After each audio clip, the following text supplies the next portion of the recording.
Mzee Mgara, mzee wa Simba, nataka nikuulize swali moja. Watu wa Yanga wanawaita nyinyi ni makorokoro kupitia hii jezi yenu, na nyinyi kwenye majezi yao mnawaita nani?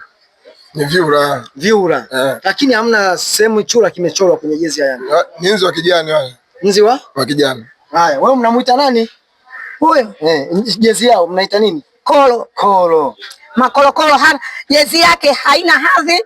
Jezi haina mdhamini. Jezi hiyo ameivaa. Jezi ina hadhi. Lazima uvae jezi hawe na mdhamini, kwamba umeona jezi yangu nilovaa ina mdhamini. Kaitengeneza nani? GSM.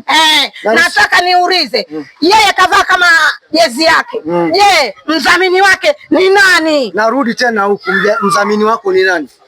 Mkubwa maarufu.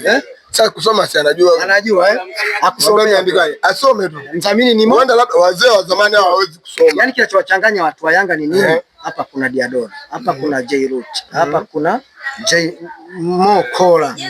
Yaani haya ndo maana wote ni wadhamini. Wote wanadhamini. Kwani maneno unadhamini na Rudisha kujibu kidogo. Narudi hapa. Haya. Wewe Yanga unamfukuzia kwa pointi 2 mbele. Ikiteleza ukadondoka akapenyi utajisikiaje? Lazima ujisikie vibaya. Sababu anajirusha hapa. Hakuna kuteleza. Alafu kitu cha mwisho. Yaani kwa saizi ndio ubaya ubwela. Ukisikia ubaya ubwela ndio huo. Hamna Yanga. Mashabiki hapo unapiga makelele. Nisikilize sasa. Hamna Simba, hamna Yanga. Wewe Yanga inakusaidia nini kuifanya Simba iwe na brandi kubwa? Kwani wewe Simba inakusaidia nini kwa kufanya Yanga iwe na brandi kubwa Tanzania? Yanga asipokuwepo huwezi kutoboa. Nani nikwambia? Au ligi haiwezi vyovyote vile. Lakini ligi haiwezi kunoga. Lazima inoge. Wewe unasemaje ubingwa ukichukua Simba mpaka Yanga umfunge ndio ubingwa unanoga? Nikuulize swali dogo. Twende, mimi ndo nakuuliza wewe. Na mimi nikuulize swali. Uliza. Kati ya Simba na Yanga nani mkubwa? Mkubwa Yanga. Anayeongoza ligi ni nani? Yanga. Wewe mwalimu Yanga. Ndio tuambie wewe anaongoza kwa pointi ngapi? Ndio useme anaongoza kwa pointi ngapi? Kwa pointi ngapi anaongoza? Na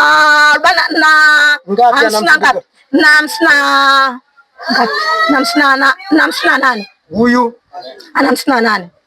Wewe mimi na magoli kama yote. Hivi kwani unaelewa? Unazidiwa. Yanga ana 58, Simba ana 58. Kwa hiyo umeelewa kweli hapo? Yaani inawezekana. Sawa. Hata kama nimeelewa.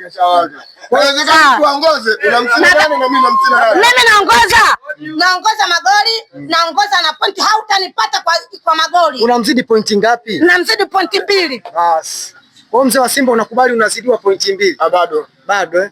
Bado unapambana. Bado unapambana. Mpaka baya uko pale pale. Kuna mama wa Simba ameongea kitu. Hebu waambie kitu na wewe ukusikie.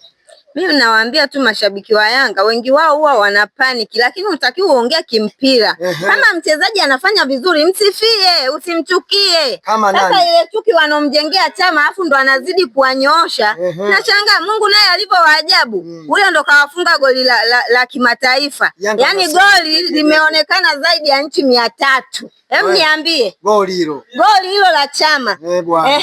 Wachezaji wao wamejaribu kucheza pale wafunga ile goli wapi?